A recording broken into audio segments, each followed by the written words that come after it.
Assalamu alaikum wa rahmatullahi wa barakatuh. This is Imam Muhammad Amin from Mahir Academy. Today, inshallah, I'll walk you through the 10 amazing tips that can help you to memorize the Quran. So if you want to memorize the Quran or you want your child to be a Quran memorizer and you want to make this happen easily, there are 10 tips from the Sunnah of the Rasul sallallahu alaihi wasallam and from the readings of the scholars that can really help us learn to memorize the Quran. Why do we need to memorize the Quran? But memorizing the Quran or protecting the Quran is not something that we started. Allah subhanahu wa ta'ala has protected the Quran in 6 ways. You know, when you memorize the Quran, of course, there's a lot of benefit for that. For the parents, for the child that memorize the Quran. It is we, Allah, indeed, that we reveal the dhikr, the Quran, and it is we that will protect the Quran. So this is Imam Muhammad Amin from Mahir Academy today, inshallah. I'll walk you through those 10 tips. Allah protected the Quran in 6 ways. One, when Allah put the Quran in Lawh al-Mahfuz. بل هو قرآن مجيد في لوح محفوظ. Allah preserved the Quran. That's the first way. And the first level of protection for the Quran. Allah didn't give this protection to other books before the Rasul sallallahu alaihi wasallam. That's why those books were corrupted. And the second way the Quran was protected is in the nuzul al-wahy. When the Quran is being revealed to Rasul sallallahu alaihi wasallam, لا يأتيه الباطل من بين يديه ولا من خلفه تنزيل من حكيم حميد. Allah descend the Quran through Jibreel alayhi salam to the Rasul sallallahu alaihi wasallam, and before the message comes and after the message comes, nothing can whisper errors into the heart, into the mind of the Rasul sallam, or nothing can corrupt the message while Jibreel is bringing down. The third layer of protection Allah gives to the Quran is fi sadrihi Rasul sallallahu alaihi wasallam. In the heart of the Rasul sallam, Allah protected the Quran. Before the Rasul departed his dunya, and normally every year you will call Zayd bin Thabit radiallahu anhu to revise the entire Quran with him every year. But during the last year of the Rasul on earth, he revised the Quran twice. So Zayd bin Thabit was worried, why are we revising the Quran twice? So Rasul, Allah have used him to protect the Quran in his heart. So the Quran that we have today is exactly what Rasul has given to us. Is exactly what Allah has revealed to him. And this is why we have entrenched and remain the Quran in your heart. We make it firm in your heart. We make it firm and solid. And we repeated the Quran to you in repetition, reciting to you often. So Jibril used to come and revise the Quran with the Rasul as well. You see? So we're not just the only layer to protect the Quran. If you are not memorizing the Quran, Allah has protected the Quran. There are people out there that memorize it. So the third layer is in the heart of the Rasul sallam, and the fourth layer of protection for the Quran is when Rasul is giving the da'wah to the Muslimun. And so the meaning of the Quran is also preserved. And that's why today we cannot understand the Quran unless we understand it the way Rasul preached and interpret the Quran for us. And that's among the ways the Quran is preserved as well. The meaning also needs to be preserved. So the Quran is preserved in that stage when the Rasul is giving the da'wah and nothing can change the interpretation of what Allah meant in the Quran. Then the fifth layer of protection of the Quran is after the demise of the Rasul sallallahu alaihi wasallam. You see all the miracle that happened after Rasul left this dunya. The Muslimun were able to come together and there's no any disagreement on the ayat and the verses of the Quran.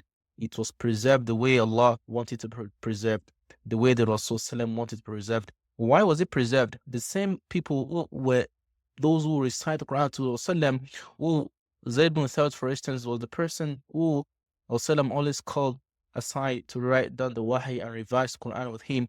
He was the one and all the people that collected the Quran. So Allah preserved the Quran at that stage after the demise of Rasul.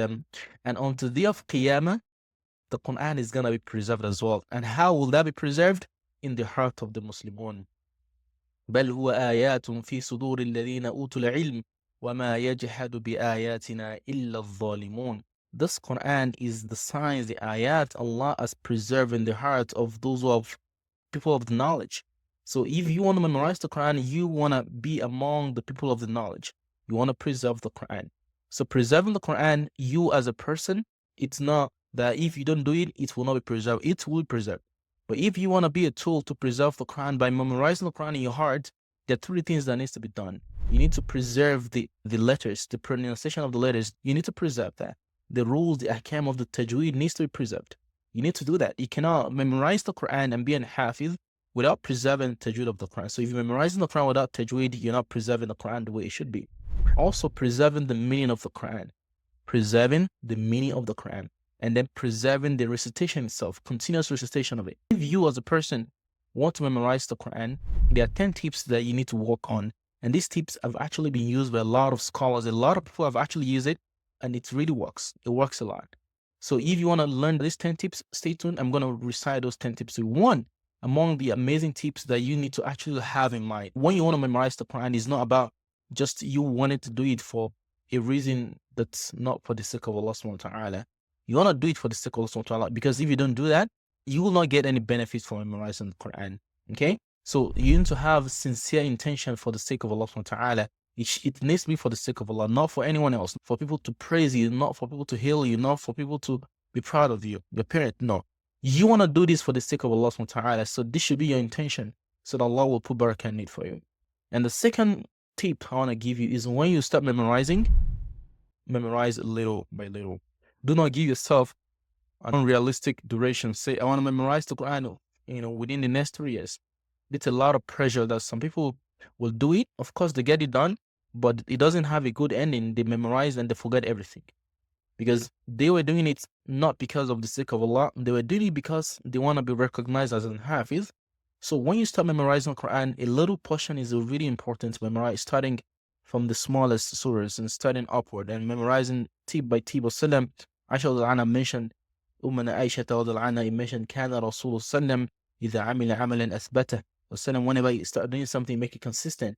And Wakana, Rasulullah said that the best of action is those actions that are consistent, even if they're really little. And so starting with small is really important. And then when you want to memorize an ayah, of course, for anyone that will memorize the Quran, you need to be able to read fluently first. That's my recommendation. That's what we do here in our program here in the accelerated reading program, in our program that will teach students how to read the Quran within 4 months. So they learn to read first before they can start memorizing. So when you're reciting the Quran, memorizing, you need to be able to read yourself, because when you want to memorize an ayah, one approach that I use when I was memorizing is you recite the ayah like 20 times. Recite it. Just keep reciting it with tajweed. And then once you recite, memorize it, depending on how long the ayah is. Some people have some other approach of, 3 by 3, meaning read 3 ayah together and you read them 3 times together. The more reading you do, the more it sticks to your brain. So it's not about you reading 3, 4 times. If you read 20 times and it's still not sticking, you need to read it more. And that's why you actually need to take a little bit, and you don't want to think of, I want to complete this in the next 2 or 3 years. Think about a long-term goal of wanting to recite forever. So memorizing the Quran, start with reciting the ayah you want to memorize very often. So you recite it 20 times. The fourth tip I'm going to give you all today is when you want to memorize the Quran, the day you want to memorize, or the days you want to memorize the Quran, start in the morning. And do not stay too long so that you're not getting bored. 30 minutes after Fajr. Morning time is the best time to memorize the Quran. Do not memorize when you're so tired at night. Fajr time, after Fajr, is really the best time. I've seen a lot of people talk about that. Anything you do in the morning, there's a lot of barakah in it. So try to start memorizing. If you want to memorize, your kid can do that as well. If you wake them up early, they can do that and memorize 2 ayat, for instance, every day before they go to school. Imagine that. And then the fifth advice or tips I'll give you, which is use the same mushaf. So if you're using a specific one, stick to it. And if, say, you lost that one, try to get a similar copy of that. Because the pages of some mushaf, like an ayah will stop at the end of a page. In some other mushaf copy, it will be beginning around that page. So when we memorize the Quran, we actually try to do that. So make sure that we use the same copy and the same setup, and then we're able to know the ayah in the next page and the one that end the page, stuff like that. So use the same mushaf. And one of the things that can help someone to preserve the Quran, people will say, I forgot the Quran I've memorized. There are 2 things.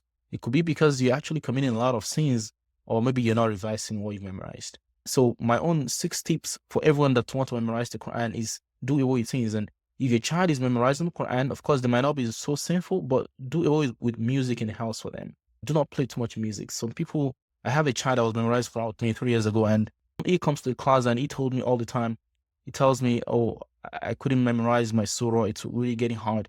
And I tell him, what do you do in your free time? He said, he he produced music, like subhanAllah, he produced music. He's not just even listen, he produced music. You will not be able to memorize the Quran. You cannot have two things, a ma'asiyah and a good deed in your heart together.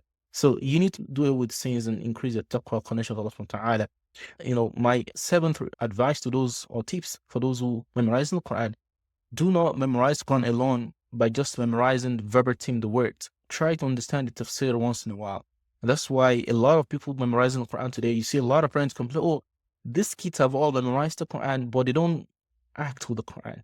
The reason, when we're learning to memorize the Quran, the teachers were only focusing on having them to complete memorization, but they're not focusing on getting a kid to understand the message itself. And that's really bad.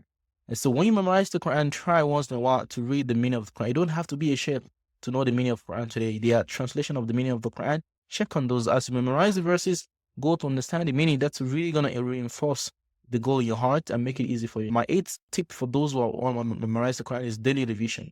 Revision can be structured different ways. Some people have, revision once in a week. So you revise the old, the week. So let's say you memorize in 3 days or 5 days in a week, for instance. So you memorize, or 4 days, for instance. You memorize on Mondays, on Tuesdays, Wednesdays, Thursdays. On Fridays, you don't memorize anything. You just revise the entire pages memorized that week. And then maybe on Saturday, for instance, you're going to revise the old revisions. So you don't want to memorize every day. Memorization is not going to be every day. So if you have 7 days in a week, make the hifz just 3 days, 4 days, for instance. So the rest of the 2 days, maybe 2 days, you can have a break. One day, maybe Sundays is going to be break, or Friday is going to be break. So if you're memorizing 5 ayat every day, for instance, or a page every day, so at the end of the week, on Friday, or you will be on Saturday, you want to revise all those pages that you memorized that week. And on Sunday, for instance, you will revise all the pages, or just, let's say you want to say, every week I will revise one just I've memorized previously. So this is the system that we use, and that's really practical, that you can actually use to memorize the Quran. So my ninth, advice to you all is find a group, find people that you memorize the Quran with. Memorizing the Quran alone is really hard, and you can easily feel drop out. You can really feel so lonely. So find a Quran memorization group that will really activate your interest and keep the interest alive. A lot of people start, but they cannot continue because they're doing it alone themselves. You cannot do memorization alone. You need to have a teacher. If you're not having a Quran body, you need to have a teacher to guide you. So you need to have either a Quran memorization body group. Maybe if you can read fluently, you just need a group that will activate your interest, or you will have a teacher that will actually walk you through it every week, that will keep you on track. So have a teacher that's having ijazah. Do not just find anyone. Not everyone online saying, I can memorize the Quran, I memorized the Quran. You need to ask for ijazah. Like, you need to test if they've actually learned with proper tajweed.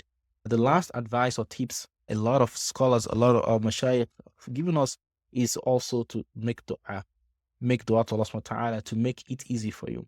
If you having the interest of having your child to memorize the Quran, also make dua to Allah subhanahu wa ta'ala to make it easy for them. So because nothing is possible except وَمَا تَشَاءُونَ إِلَّا أَن يَشَاءَ اللَّهُ رَبُّ الْعَالَمِينَ. You don't desire something unless Allah desires that stuff for you, inshallah. So this is going to be the last part of this talk. If you really want to know how you want to have your child prepare for hifz, memorizing the Quran, you can reach us at the bottom of this video in the description. You can reach out to us on our Facebook page, book a time to talk to me. If you really want to have a personalized plan on how to memorize the Quran, or how you want to have your child to do that, inshallah. So that's it for today, inshallah. Subhanakallahumma wa bihamdik, wa nashhadu an la ilaha illa ant, wa astaghfiruka wa atubu ilayk. Subhana rabbika bil izzati amma yasifun, wa salamun ala al mursalin, walhamdulillahi rabbil alamin. Assalamu alaikum wa rahmatullahi wa barakatuh.